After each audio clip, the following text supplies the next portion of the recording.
Let's go back to 1981. Gaming was in its infancy.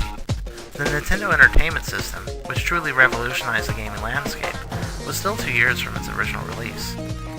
Atari's consoles had been going strong on the market, but the company was beginning to flounder as emerging competition and price wars with other markets took their toll. A good slice of this new competition came from an important newcomer that year, the Disk Operating System, more commonly referred to as DOS. As the first widespread operating system, DOS is truly the legacy of home computers. And while it could handle all sorts of commands, the reason most people bought DOS computers in the first place were for the games. DOS games were sometimes polished, when in Rome, sometimes rough, sometimes complex, and oftentimes simple. But most importantly, a great deal of them were just plain fun.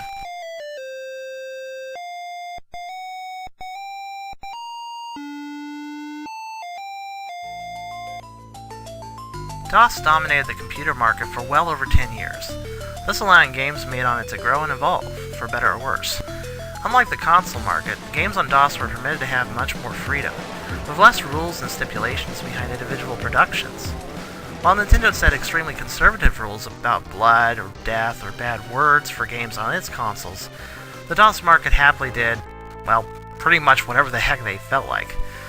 Quote-unquote profane content popped up in numerous DOS games, some developers even going as far to create straight-up hentai.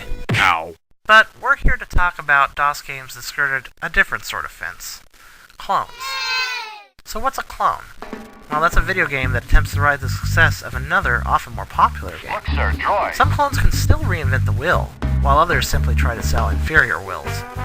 But they are, more often than not, rather interesting to examine, and sometimes really fun to play. With the legal side of DOS game production sometimes being more than a little lax, many clones that were produced for the operating system sold quite well. What do I mean by a mini, you may ask? Well, there's Death Dwellers, Kin's Labyrinth, Tetrips, Gobman, Antrun, Missile Attack, Krypton Egg, Super Fighter, and The Return of Space Invaders, just to name a few. With so many clones out there, many with interesting histories to their names, I think it's about time somebody steps up to review some of them. I may not be the most skilled reviewer around the tube, but I'm willing to give this task a serious shot. So, this is the start of what I hope will become a new series for me, something I'd like to call Clone Conversations, examining the games inspired by games. For the beginning of this series, I'll be focusing on a myriad of DOS clones. However, I may later on explore other gaming styles. After all, DOS isn't the only system with copycats. I'd like to start this first episode by discussing what was my first clone game that I played many years ago on an old Windows 95 computer. Taskbars and email and shortcuts, oh my. Taskbars and email and shortcuts, oh my. A taskbar. Being bored one day, I was browsing around inside the OS installation disk when I noticed several old games tucked away in the side directory of the disk. One of these games was Aldo's Adventure. Aldo's Adventure was released in 1987 for DOS. It was created by two people, David and Benjamin Ebach, who I can only assume were brothers due to their shared last name.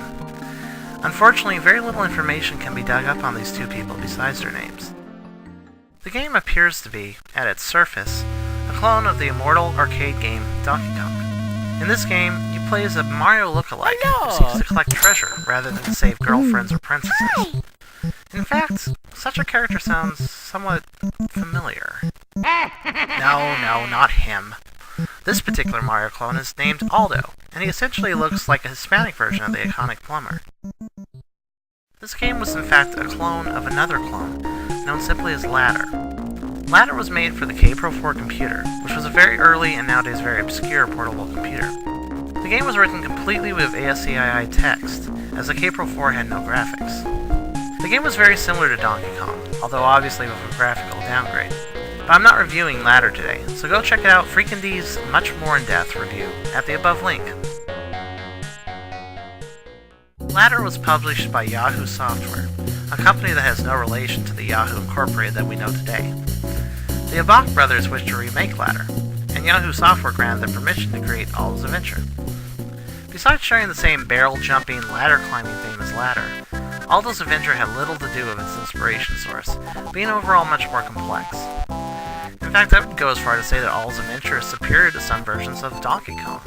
Not necessarily in graphics, but certainly in level design. That's what kept me playing so many years ago.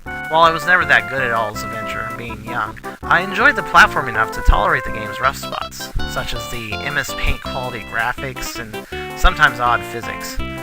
If you managed to beat the game, you could actually replay the levels with less time available per level, as well as a differently colored graphic for each stage. This was essentially a hard mode.